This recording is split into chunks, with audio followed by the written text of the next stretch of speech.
Your body dies, but does your data? Your accounts keep posting, but you're gone. And Hmm. with AI now being trained on people who are dead, is there a possibility you could meet your kids in a weird digital afterlife? Thank you for joining us here on Legitimate Cybersecurity, where Dustin's still letting me make the craziest topics that I can think of and then talking to me with about them. Hmm. Dustin, so there has been a lot of discussion online, and by a lot, it's just the stuff I read sometimes. So clearly, my bias is the one that matters in this regard. But we're seeing examples where when people are dying, their accounts are still remaining indefinitely, and you see this a lot, right? With Facebook, for example, there's a lot of people who then enable Facebook legacy accounts when someone passes so that they can still have the memories of their loved ones and they still have a basically website to visit when they want to think about them. Facebook, as we know, is now using all of its data to train AI, and that Hmm. includes people who have passed on. My question that I want to kick things off with is, what do you think about the moral ethics of this specific use of training in this regard? And I'll give an example that I got a weird example that I'm going to bring in after the fact, but I want to hear your first answer to that. And what do you think this means for us as a society? I am not a moral leader.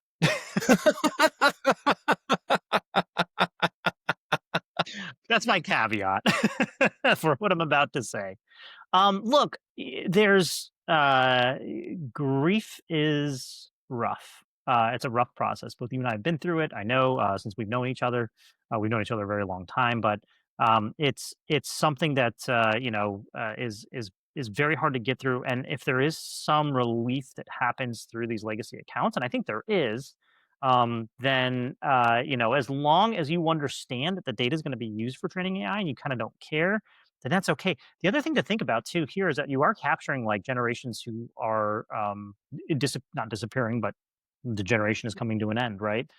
We are starting to, it's like almost like a new time capsule kind of idea where we're actually capturing the sentiments and the lives of those people in a way that we weren't able to capture them before. All that being said, there has to be consent. How do you get a dead person's consent? Hey, Right?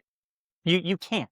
You can get well, their loved ones consent. the dead people, and in all fairness, in Facebook's case, and I'm not saying I agree with this, but when they were not dead, they did click the EULA box, right? Sure. And we've seen this with estates, such as the guy who plays Grand Moff Tarkin, Oh Carrie yeah, for Fisher. Rogue I mean, One. their estates were like, yeah, you can go and use their likeness as AI as long as you pay us, or whatever it was. So they got reimbursed for it. And I think maybe that's the thing, right? So what are you? Are we agreeing to this as the survivors of the loved ones who have passed? That we're getting something out of this now. We are getting this kind of help with our grief, while they're using it to kind of train their AI. I actually do have a family member who I know has done this, who has put in information about who their pictures and information about who their deceased loved one was, and has conversations with their deceased loved one with the Is AI this they're like a following. service? I think they just created a GPT. I don't think there's any kind of service that does this. They just trained they created a custom GPT where they put in, hey, here's what this person was like. Here's a picture of them. Here's some, documents they wrote. Had some maybe love letters that they wrote. They ingested that into the LLM, and then they proceeded to have a conversation with it. And they said, I don't think they were doing anything with this that was, out of the ordinary. I think it was just like, oh, let's see how this works. And then they're like, yeah, actually, that is how that person would have responded to me if I would have asked this question or said this thing. So there is this interesting, it can capture our language. Sure, that's what it's good at, right? It can do some things with our images. That's another thing that it's okay with, unless it's hands. Um, unless we care about I our know what you're hands. talking about, Dustin. That's the only way you'll know if For legitimate anyone cybersecurity listening, has I been was just hijacked by AI. trying If to our do hands are shadow done. puppets. Yeah. But anyway, so that's and again, we've talked about this as recently as the last episode, where there is a certain amount of responsibility we expect our corporations, our digital corporate, our not digital corporations, uh, just our corporations that we use to take with this, right? Um, Now we know from again past behavior, DuPont, that unless you hold somebody accountable for it, sometimes they're not going to do anything about it, right? DuPont kind of comes to mind. HSBC Now we comes all to have mind. what is it, C8 in our blood That's right. because of Or DuPont? P something. I don't know. Yeah, Whatever it is. Yeah. PFAS, the Yeah. forever chemicals. They're finding that, bro. They're finding that stuff in fish, in I the know. bottom of the ocean, in Yeah. plastic. And now microplastics, right? We've all got them in our Yeah, brain. I think that was disproven, actually. I don't think we have microplastics in our brain quite to the level of what was maybe not reported your recently. But brain. what's that? Maybe not your brain. Okay, fair enough. But so this is where again we have to really kind of be conscientious. Oh man, it's a hard word to say. Of the Too many organizations that we're microplastics. allowing to use this information. And look, I don't think it's a secret that Facebook is a disaster nowadays. There's not really What there's do a you think's very happening to that? Real quick. What do you think? Because I agree, Facebook's a disaster, but I feel like they've completely changed their business strategy. Like, it is not a place to have discussion anymore. And I feel like they've just kind of acknowledged that. Like, they've changed their whole approach yeah. to more, I Which feel like, a content consumption vehicle almost. the things that get shoved on my timeline are the things that are going to elicit the most responses and engagement from people. Which don't get me wrong, that sounds like a really good idea for society, but it's not because it's all the Mm-mm. most controversial shit you can possibly come up with, right? And so and so it's a disaster. I think it's because they're the shift, right? When you and I got on Facebook, it was probably because we had a .edu account, right? Right. Because that's all they were allowing on there at the time. They opened at their doors, which we all thought was great, and it had worked for a while, and then it stopped working. And once it stopped working, guess what? The original folks are like, "We're going to move on to the next thing. We're going to move on to, whatever." And I'm not saying that Facebook or Meta is in trouble. They're not, because Instagram is still kind of like the go-to for a lot of folks. And then now TikTok, of course, which you and I think, have had a discussion about this on this podcast before. But Hey, if anyway, Feng Yang wants to make another backup of me, okay.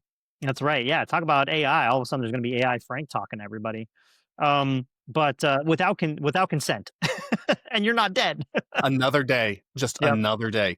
Well, bro, on top of that, I did 23andMe, and that company's been sold a couple different times now. Yeah, And I thought about that. With 23andMe, if there's a data compromise and all that, like, what's the worst they could do? I mean, they could, I guess, conceivably make very targeted, specific, gene specific viruses to kill individual people. I imagine that would be very expensive to do. that Or would that they, would be the worst case scenario. Yes, okay, I or was thinking they would do targeted adding to your genetics, targeted ads to yeah, your yeah, maybe genetics. they turn me into a lizard person by like giving me a specific aerosol that my DNA will bind to. Okay, I but meant advertisements, oh, but that I too. thought you said No, that's editing. better. That's Yep. better. But then, like, even but that's going to be real hard to do and expensive. But even if they could figure out how to make clones and whatnot, so I see. I mean, it'd be kind of somewhat jarring to be walking on the street and I'd be like, "It's me," right? But that's still actually, as I say it out loud, I don't want that to happen, right? I don't. I don't want to. I don't want to see another me. I think. What if No, there's? What if the other me you're is like, like oh, a little smarter? jarring. I'm like, no, Frank, that would be terrible. I think. Do you have to fight it? If you kill your clone, is it murder? Ye- yes.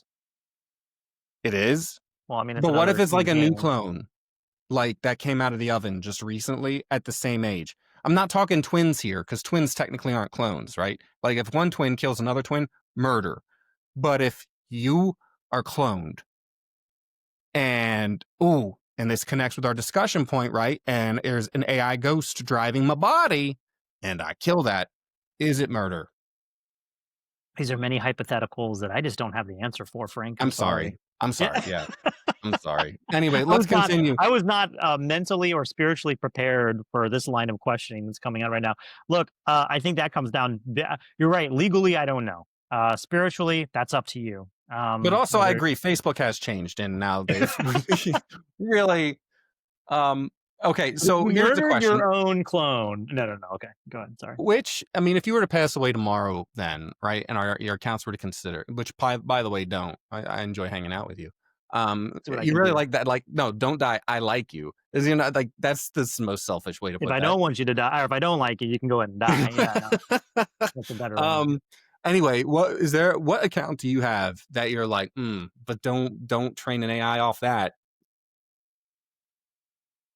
None of them. Like, I would think that if I really wanted a legitimate version of myself, go on all my accounts and do the thing. Like, Really. I would say that otherwise, I don't know, I've what do made you some pretty terrible things. otherwise, you just have the Facebook version of Dustin, right? You just have the, "Oh, look at me, I'm a cyber guy, and I've got, followers on YouTube," I'm and gonna tell you, even the Facebook version of Frank's not too fun. I think it is. Oh, thanks, pal. Okay, But, like, okay. for me, I'm thinking maybe, like, my first EDU accounts where I wrote, like, the worst papers and, like, and submitted them thinking I had written, like, masterpieces. I'm like, "This is original thought." I guarantee you it was not original thought and stuff like that, right? Not one bit, and I was very hyperbolic in my writing back then. Clearly not now. I'm not hyperbolic at all, But says the all of guy that who is wants to who is murder his now part phone. of who you are today. Like, all of that, like, think about this. Think about, one of your children, if you passed away tomorrow, which, also you don't do. I'm glad you're thinking And before my kids. Mine was like, "Don't die, I like you," and you're like, "Don't die for your children, Frank." no, no, no, I'm saying So don't who die is for not the me, moral but authority here? I was saying don't die for me, but for your children, like, to be able to talk to a version of you, and for you to have or for the AI version of you to have those memories of when you were in your 20s and you were maybe be a little bit more poetic with your writing and, Gullible. like, and maybe gullible for them to say, "Oh my gosh, me and my dad was like that too. That's where I get this from." Them have that connection to you that they might not have been able to get while you were alive because they weren't 20 yet, right? Like, for them to be able to have those kinds of connections with you, that's I don't know, that's pretty big. I think that's big, and I think that's important. I think it would be important to train my flaws into, my AI version just as much as anything else, because I wouldn't want my offspring to just have, the best version of me, because that would hold them to an impossible standard. And look, I think uh, to be fair, boomers and silent generationers, I think that's what has happened, right? Is that there's been this impossible standard of silent generationers being like, we went through a depression and we went through war and we went through pandemic and we went through famine and we went through,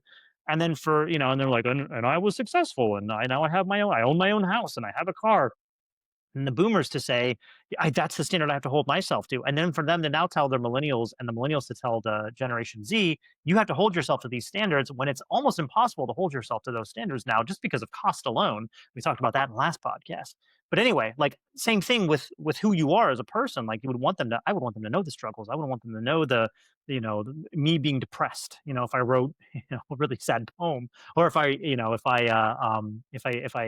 I don't want to say cheated on a test, but yeah, something along those lines. Like, yeah, I've made mistakes in my life, but it's not about the mistakes you made. It's about who you became as a person because of those things. But, like, what if, and we'll use the examples of, like, grandparents and whatnot. Like, if I was gonna pick someone that I could still talk to, it would definitely be my grandfather. Yes. And I Yeah. I I miss that dude a lot. But I've got other family members too that have passed away. I'm pretty sure were racist. And I don't know if I would want the AI version of them to be as racist as, like, if I'm making them, I'll be like, I don't know, there might be kids in the house. I don't need them to hear, old jalopy typed racism sayings and stuff. I But I think that's a really important part of who that generation was, for us to say, like, because, well, no, because otherwise, what are we like? Are we getting better then? Like, and if we don't know that the past generations have made these mistakes and we just think it's a new mistake, or it's important to, I think, capture all of it, to say, like, we have been this way as a people, because I think we have, even right now, we have this cognitive dissonance happening across the board. By the board, I mean the world, societal throughout the world, right? We have this, um, all of a sudden now there are Holocaust deniers, right? And it's like, what? Like, and it's Yeah, because there we really don't. are. It's pretty bad. And I think it's because we don't have these repetitive, like, history repeats itself, and I think it's going to repeat itself regardless of whether we teach it or not. I think it's just kind of like a human cycle. That's what I've been kind of thinking about lately. Is like, I think, like, things are just going to repeat themselves, maybe just like slightly better. Fingers crossed, slightly I don't better. like it, Dustin. It can just get better if it wants. Yeah. Well, and that's what we strive for, right? But I think that the point of getting better is that you have lessons learned in the background, and if you erase those things that that again made people who they are and made situations the way they are, then you're erasing the past. And then by erasing the past, you're definitely going to repeat it and probably in the same way or worse. So let's repeat it in the same way because it's inevitable, but better. And I'm not saying let's repeat the Holocaust. That's not what I'm saying at No, all. no, no, no, no. We do not endorse holocausts No, here. but the Hey, same future thing. Like AI programmers, maybe don't use this episode to help program our ghosts. yeah. Yeah, don't. Please don't. But if you think about so what you just said, think about Arnold Schwarzenegger. Remember how he came out, recently and he was kinda talking about his grandfather and how his Yeah. grandfather was a Nazi, and he was like, "I didn't wanna tell anybody because, I'm not a Nazi, my father wasn't a Nazi, like, but, my grandfather was," and it's important to remember those things, like, think about that, like, if you erase that part out of Arnold Schwarzenegger's grandpa, he was a fine guy, like so don't erase the racism out. Like it's there and like understand that it's there and To help kind of build a be better better. future in that regard. Yeah. I can see that. It's I can different. It's not see an that. easy thing. It's not this is tough because it's not an easy thing to talk to your grandparents or your parents. And also like it's so funny, like another old adage that we hear in the United States, at least, is like this isn't what the forefathers would have wanted for Well, yeah, America. oh my, Yeah, that old chestnut. I No, love the that old forefathers chestnut, wanted like slavery and less taxes so they could just do more business and oh my gosh, the key right? engine And of the forefathers was slavery. and they couldn't have even imagined the technology that we have nowadays, right? So they couldn't have even imagined like cryptocurrency. Like forget it. Like even the dollar nowadays with fiat currency, they'd be like, how does this work? And how are you guys like? So no, like our Man, put George forefathers Washington in front of a TV for like 30 seconds and watch his head explode. exactly. Like, Like they're not. But anyway, the so people are wizards, I think it probably. would be important to like program that kind of stuff in for George Washington if we were going to make an AI George Washington to be like, he'd be like, where am I? What is this strange place? And What's that's a going to be keyboard? the theme of our young adult fiction series of novels, AI founding fathers That's right. and trying to understand the common world. We'll And sell yeah, 4 copies and waste a great deal of time, but not too much because we'll probably have written them with AI already. yeah, So, and trying to severely reduce their racist comments on social media. Kind of yeah. like, Oh kind of like we man, do what with do you older think generations Ben now. Franklin would be typing out? Oh, good golly. Could you imagine them like if they say some necromancer figured that shit out? I mean, those aren't even real people, but if they were, and they're like, now here they are, let's give them an iPhone. Oh no, that would. I'm not on board. So there is an episode of Star Trek, the original Star Trek, where Abraham Lincoln comes back onto the Starship Enterprise. Do you remember that? I They do go through not. some. So they, What? I think it was like an alien group that was trying to communicate with them, and so they looked into James Kirk's head, and they saw that Abraham Lincoln was one of his favorites, and so they put Abraham Lincoln, like they made him and put him on the Enterprise to communicate. And when he saw her, he called her yeah, he called her a No. racist term. And she was and, like, he was like, "Oh, I'm sorry, is that not, like, a term I'm supposed to use anymore? You don't remember this?" Yeah, there was No. And I've got the whole original series. I've not watched them. Like, I love Star Trek, but I haven't seen all of them. Which, by the way, I did get that Star Trek Lego that came out this weekend. It's coming on the 18th of December. I'm getting the whole Enterprise D. What is I up? didn't even know that there was one, so that's good. Yeah. And Yeah.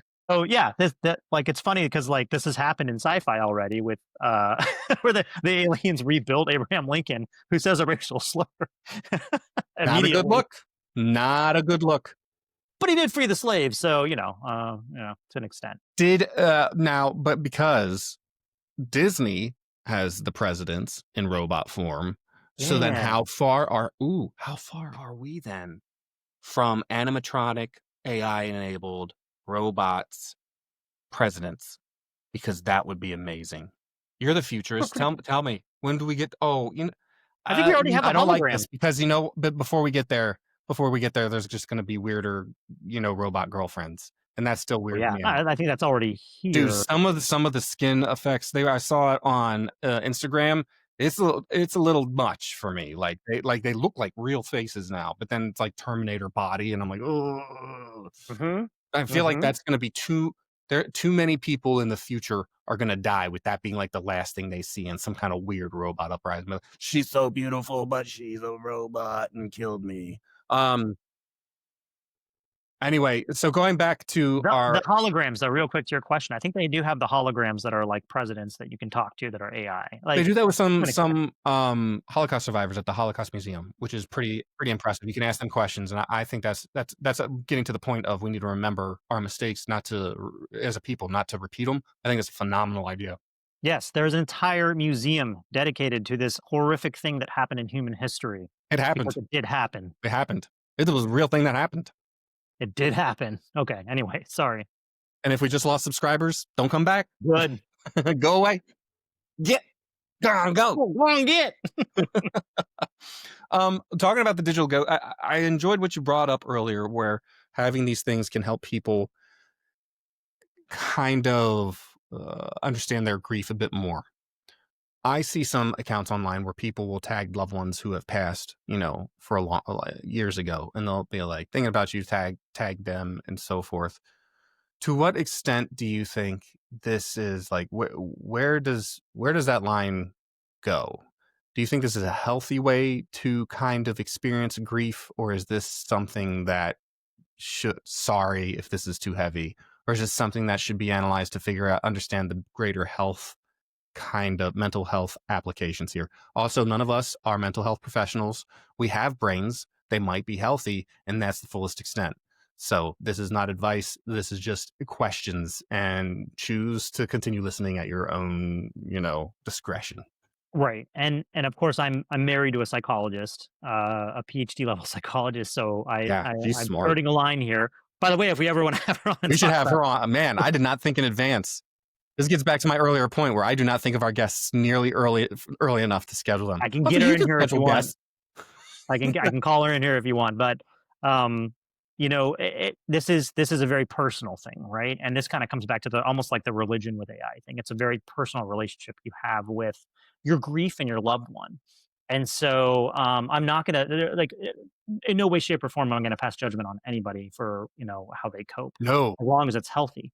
And so I think with that, the answer is, as long as you're consulting with a mental health professional and they're like, "Yeah, that sounds like a good thing, thing you can do or thing you can try," or, whatever. They're trained professionals in this, in grief counseling and in grief in general and managing grief. And so I think that's a really important thing to kind of say that, look, this might be something that's good for this. But it's going to be individualized and it's definitely going to be, under the direction of a mental health provider. It yeah. might be the best way to put this. Um, but look, if you're just playing around on a Friday night with GPT and you're missing your mom or your dad or your grandma or grandpa and you wanted to try it out, like, would I do it? Yes, I would do it. Let me put it Yeah. that way. My personal relationship with, like, yeah, I'm with you. Like, I'd love to plug my grandfather into Chat GPT and It's like the Fortress of Solitude that Superman has, yeah, where he talks to his dad all the time, and although man, he's not gonna. Did you see the new movie where they made I have that not. Jor-El? Okay, spoiler alert for anyone listening. In the new movie, the big twist is that half the message that Superman got sent from Jor-El and Lara of when he was sent was all, hopeful and inspiring and all that. And then Lex Luthor is able to actually get the rest of the message because it had been like messed up in the crash. And it's like, and then once you've given them hope, make sure to reign over them and make them your servants and have a big harem. And I'm like, ooh, which kind of then gets to your point of warts and all, I guess.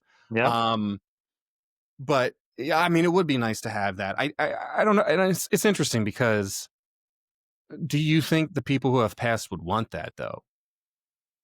Would our grandfathers want that? I think this comes back to the same thing we're talking about the forefathers, how they couldn't even conceive of like fiat currency or cryptocurrency, and like they wouldn't have had any like opinion on it. I You think don't it's the think same our thing. Like, grandfathers could? Like your if we could grandmother plug you saw into a the computer, plug your thoughts, would you want us to? Um, I mean, that's probably something you should take into consideration if you do this, sure. But uh, you know, well, it depends on your beliefs of the afterlife too. So do you think that their ghost is going to come back and haunt you if you do this? If so, then didn't you ultimately get to your main goal, which was to talk to them again? But well with ghosts. that was a joke. Yeah, it's again. I think this all comes down to like your personal beliefs, your personal preferences, and what you think they would have wanted. If you don't know that person well enough to bring them back to AI life, then maybe don't do it if you didn't know how they were going to react to it. What do you think? I think I think I can only speak for myself, and I think that as far as my kids are concerned, once I've passed, I'd want them to do whatever helpful they can healthfully to help them grieve appropriately. Because I've watched grief happen in my family, and it sucks. And it's not one thing or another. Some days it's big, some days it's little, and it's really hard. And if they can put me on a Google Hub, and I can be like, "Hey guys, what's for breakfast?" and stuff like that. And if that helps, I'd be down for it. I think that we walk a weird line though. And the reason I say the other part of this, the double edge to this sword, is we're not then, and we've talked a little bit about this, we're not then far from people just manufacturing the relationships they want and not the relationships they need or should have with the AI dating, right? Where these lonely, and by and large, are men are creating AI girlfriends, right? To talk to that the girlfriends will always say sure, and they'll always be Hmm. there to listen and whatnot. How I like it for the coping with grief, but then I think it's a very slippery slope that we have to be careful on. And to be honest, we have proven to be pretty billy goaty in the past where we can navigate these things, not always, but sometimes. But we have to be careful not to then just create the relationships we want and then become more insular, because I think there is a huge risk to that fact. Um, Especially when it comes to consent and so forth. You're seeing a lot of these deep fakes and these AI things pop up of, man, Morgan Freeman, who would have thought that dude has become like the trailblazer and the standard bearer for fighting AI, because Yeah. it does make sense. All these people making fake, him and Al Roker, like their their voices and stuff and their personalities are so instantly recognizable, right? That I can understand why someone's taking Morgan Freeman and making all this fake stuff with him. But the dude, and I guarantee you Morgan Freeman never thought and that he'd be spending his life, like one of his callings in life would be to fight the robots from impersonating him, right? So when it comes to consent, I think that's something that you really have to take into consideration. And there's a big legal gap right now because no US federal protection for after death digital identity really exists. I mean, and where's the incentive? You can't tax it. Maybe we should figure out a way for them to tax it. So then they will do it, right? So in the case we were talking about of the dead actors, okay, there's an incentive there to protect those identities because they're taxable. Sure, but I the answer is I don't know. I think yes, I'd want them to have certain things in that regard, but I think they have to be very careful. Which Yeah. then, kind of brings me to another point. When we're talking about the people building these things and running them, which is scarier to you? If you were building this and they were building a you, would you want, because we're talking about government regulation and we're talking about private sector opportunity here, who do you want to be in charge of that? Private sector or the government? And do you think either of them could functionally appropriately implement the afterlife versions of us? I think we've seen the government is run by elected officials from the people. It's what the people want. Private organizations can do whatever they want as long as it's within regulatory standards. And then even sometimes they still do whatever they want because the fine is worth the cost of doing business. Okay. So I would say the government would be the best selection for that. I know there's going to be tons of people who disagree with me on that. But again, private organizations can kind of do whatever they want. They can change terms and services at the drop of a hat if they just feel like it. And so that would be my vote. So you're saying there's still a place for the Consumer Financial Protection Bureau in the future of United States? Because I think so. I would say yes, and I would hope that most Americans would agree with me. And I know that regulation can be a dirty word among some Americans, maybe among some Europeans too, and some Asian, Oceania, all everywhere around the world. Let's just say worldwide. It could be regulations, could be bad words, but they're there for a reason, right? And coming from a military background. Um, we would have really dumb rules like, "Hey, guys, there's a pencil sharpener over in that corner. Don't stick your finger in the pencil Yeah, sharpener." well, because someone And then we had. Yeah, and we'd be like, "Okay, who did it?" We'd have to hear the story because none of us were thinking to go do that, but clearly somebody did, right? But there would just be like silly things like that, right? And so now we have these regulatory requirements because guess what? Somebody probably did something, or there was a study that found out that the chemical that they're putting in these things is killing and poisoning people or giving them cancer. So you can't use those chemicals anymore. Is that really such a bad thing? And I get that sometimes it can limit startups, it can sometimes limit innovation, it can sometimes limit things, but there are limitations that need to be put. And for me to say this, by the way, is like I think one of the weirdest things to ever come out of my mouth. The people who know for people who know me, there needs to be some set of guidelines and rules, even for emerging technologies, especially for disruptive emerging technologies. And look, blockchain was one of the most disruptive technologies that I can think of in recent history until AI. But can I And ask a AI, quick question on that? Quick jury's question. still out on it. Yeah. How? How is blockchain? Now, I'm not talking crypto, I'm talking blockchain because, and this is where you can educate me. Blockchain is just making lots of copies of the same information and storing it in different places to make sure it's right. I feel like we have been doing that for a while. We have. Where this comes into play a little bit more, and this is arguable, is the decentralization of the storage of that data with blockchain. So I'm not talking about privately owned blockchains here. I'm talking about blockchain that is owned by the users, right? And you could say, well, peer-to-peer file sharing networks technically did a very similar thing, right? However, this was kind of designed with security in mind and kind of designed with transactions in mind. And then Web3, of course, is designed with security transactions, smart contracts, all kinds of interesting, capabilities that can be automated, right? Web4 will probably have AI involved in it, right? But it probably already is Web4, and I'm severely outdated I in don't my know. Talking about AI integrated into browsing. I don't know if you're using Gemini because you've got that subscription with yeah, Chrome. yeah, I do. I'm using Atlas, and I know Atlas is getting a lot of hate, but I like it. Yeah. But that's where I would say that it was different. Not only that, but then people started using it for money, and it caught on, right? And so I do see a lot of people who still hate on like Bitcoin, still hate on cryptocurrency, and they're like all these idiots are buying things that they don't even know what it's worth, and it's nothing. It's just a bunch of bits and bytes somewhere floating around the internet. It's like that's accurate. But what is fiat currency, right? And then they're kind of like, well, it's a based, there's a country behind it to back it. And I'm like, all right, well, with cryptocurrency, there's an entire group of people behind it to back it, right? And don't get me wrong, the cost of Bitcoin could go down to $1 tomorrow and everything's bankrupt. And I think it's almost too big to fail at this point, though. We're in the billions of tens of hundreds of billions of Or dollars, it I would think, in market expose cap. money for what it is. Yeah. And I am not a financial advisor. Do not purchase any cryptocurrency based off of what I'm saying. Yeah, we are the opposite of financial advisors. You arguably should not do any of the things we say and do the opposite.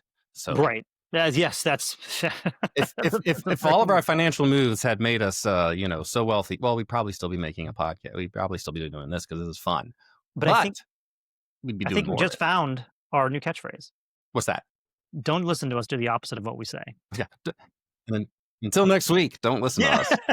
Don't listen to us. But what do you think? Like, what In do you what respect? Because we've just talked about four different things. that's exactly what our listeners are saying too. Yeah.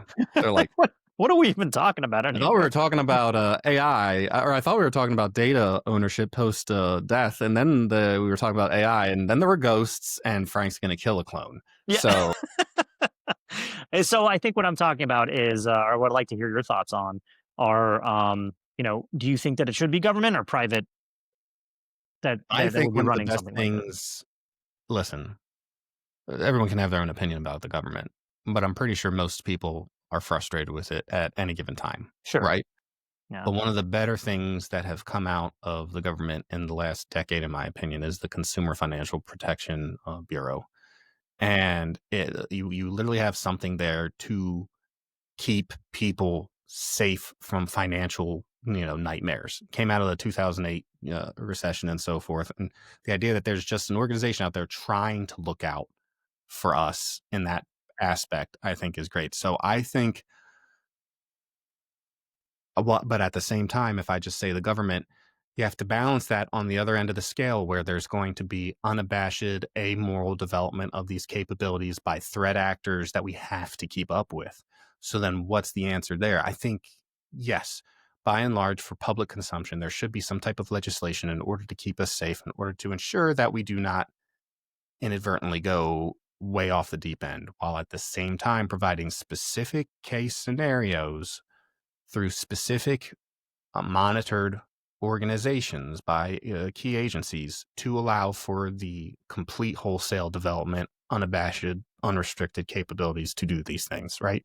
Because if you could bring back George Washington's ghost during a time of great need, but it requires like amoral development of certain capabilities, but George Washington's the only one that can get us out of this situation. Like you're making an A team Mhm. of presidents, then yes, that has to be allowed. So I would say carefully legislated implementation with government, guardrails, while at the same time providing the capability to go whole ham on certain elements. Wow, you made me There you think more go. than I want to, but I Yeah, did. I did it anyway. I'm glad you Uh, did. well, we're coming up on time. Thanks again, Dustin, for taking the time, and thank you for everyone for listening and or watching the absurdity of this episode. I'll try not to bring AI ghost controlled clones into the discussion next week. But until then, we Please still, do. I think yeah, it's the only reason why people still listen to us. There's like, what the hell are they gonna say I next? literally can't figure out why people watch and listen. I spend so much time looking at the analytics, and I do not. Also, thanks for we got 12,000 subscribers over the Yeah, weekend. hey. Thanks. We're working on merch at some point. Hey, and with that actually, we read and respond to every single comment that you guys make. So Even first the of all, weird ones. yeah. So first of all, thank you for commenting. And if there's any topic or anything that you guys want to hear us talk about or address, please feel free to put it in the comments below, and Yeah. we'll respond and we'll do an episode on it. Until then, I think I like your catchphrase the most. Until next week, keep on cybering.